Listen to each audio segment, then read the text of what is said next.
ఏమైందిరా బాధపడుతున్నావు? దేని గురించి? అప్పు ఎక్కువైందా?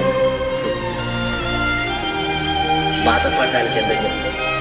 ఈ లోకంలో నువ్వు చేసిన తప్పేం లేదు. అప్పు చేయడం తప్పేం కాదు. నువ్వేమన్నా కావాలని జలసాల కోసం చేసినావా? కాదు కదా. నీకంటూ బరువు బాధ్యతలు ఎక్కువైనందుకే అప్పయింది. అయినా అప్పు చేసిన ప్రతి ఒక్కరు తప్పు చేసినట్టు కాదు. తప్పు చేసే వాళ్ళు కూడా అప్పులు చేస్తున్నారు, కానీ నువ్వు అలా కాదు కదా. జలసాల కోసం చేస్తున్నారు.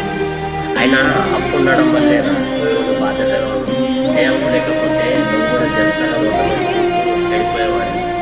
ఈరోజు నువ్వు బాధ్యతగా ఉన్నావంటే